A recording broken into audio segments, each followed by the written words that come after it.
man. I do what I do. Unity, but they don't want to have to show up for us. Right.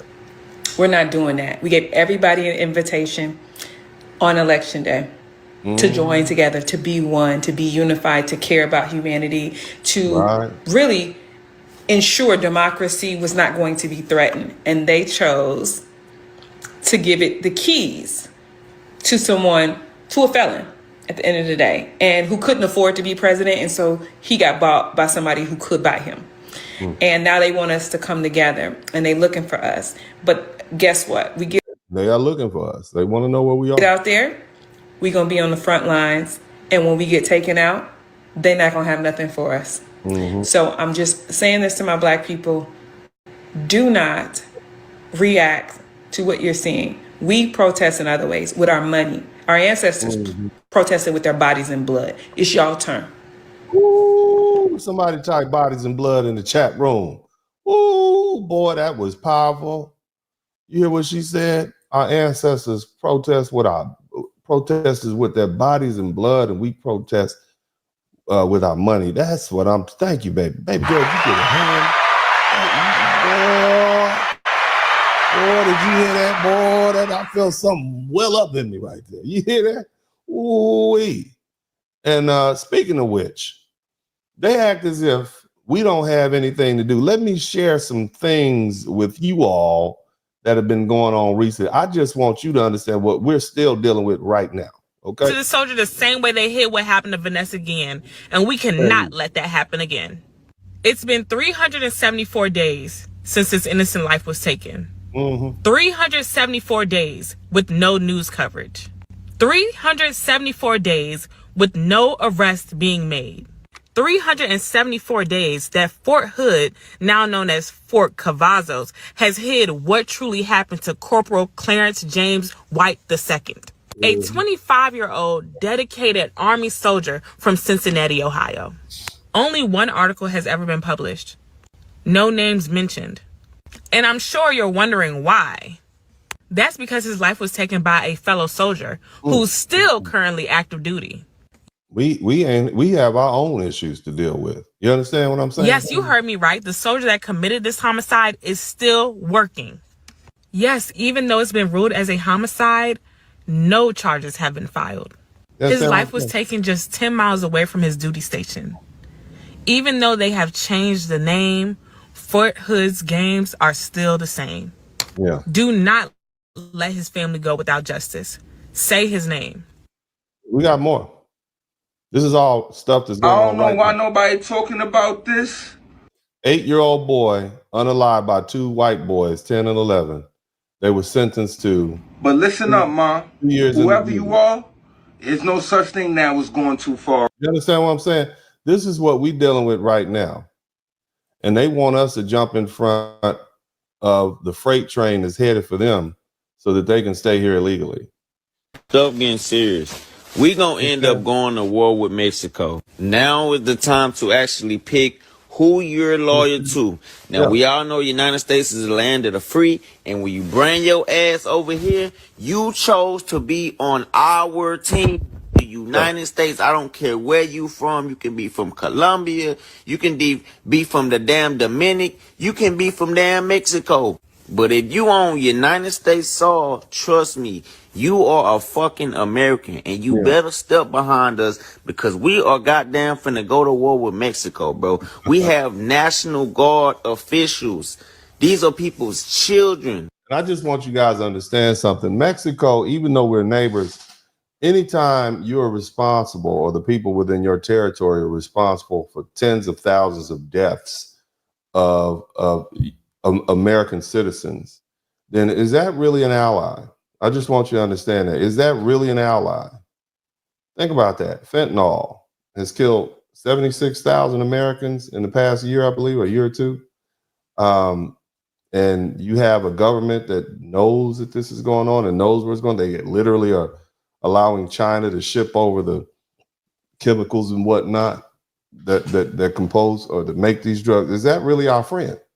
You see? So, just think about that. People's fathers, mothers are on the fucking line trying to protect the United States border. I promise y'all. And you got folks up here waving Mexican flags and burning the American flag. You understand what I'm saying?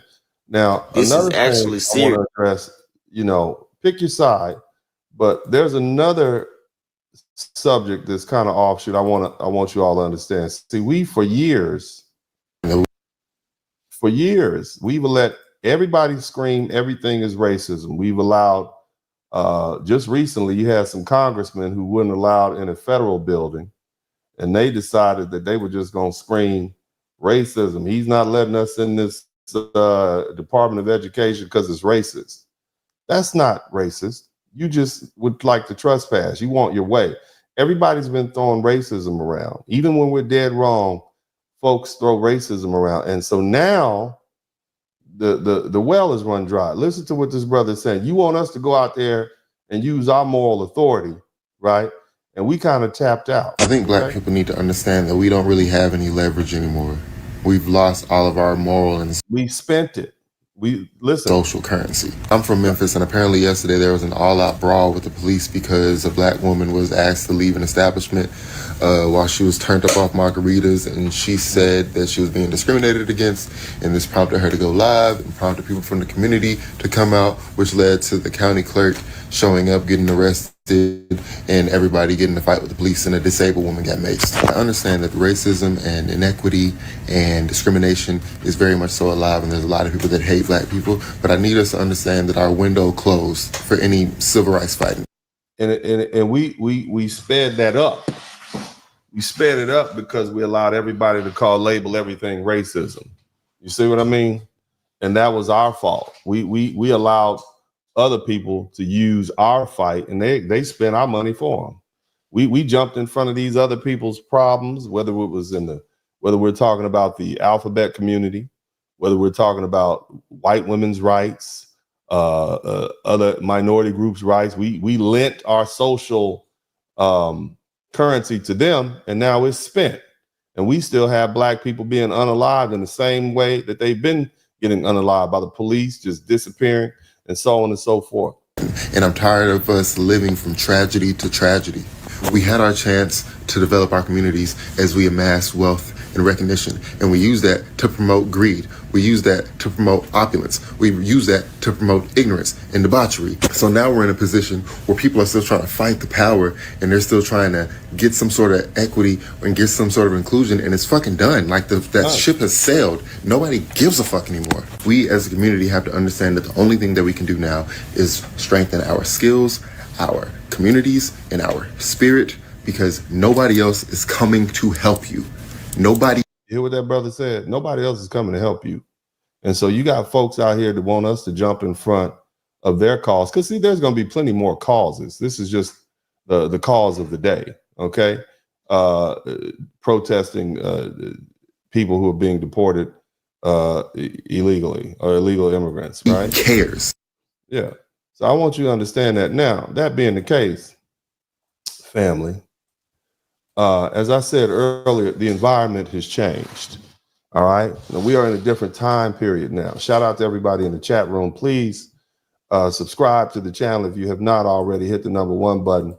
Now, again, okay, I want you all to understand something. I spoke about this earlier.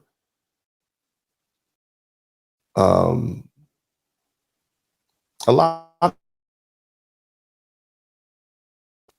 and when you look at the onslaught of immigrants from other countries, whether we're talking about the UK or right here in the USA, it makes them feel as though they have to fight to get their country back, okay, their lands back. This is how they feel. And it doesn't matter what you think or what you like or what's true or what's not. You're looking at a backlash. Shout out to my man Tam Chaos. So what I mean is, not only is it xenophobia and nationalism, right? But now what's that going to lead to is going to lead to something called white backlash. And this is a term that basically describes the reaction of white populations and white dominated nations when they feel their social, economic, and political dominance is threatened. Okay, and this phenomenon has shaped American history and politics of other Western nations in very profound ways. And we've seen it before, and now we're seeing it again. Okay? DennisSpurling podcast, click your mouse pad, yeah, we out back, hit the like, hit subscribe, don't just hate watch cause we outside, let them hate watch, go and play pop, we just lay back, he don't play that, we don't play back, we don't play back, we go way back, black men, yeah, we earn something, tune in, gotta learn something, Uncle D podcast, bump it, likes up, hit the sub button, black men, yeah, we earn something, tune in, gotta learn something, Uncle D podcast, bump it, likes up, hit the sub button. This is DennisSpurling podcast. Don't just hate watch, hit subscribe and let them know we outside. Don't hold hate, donate, super chat, cash app, put something in the collection plate. Church.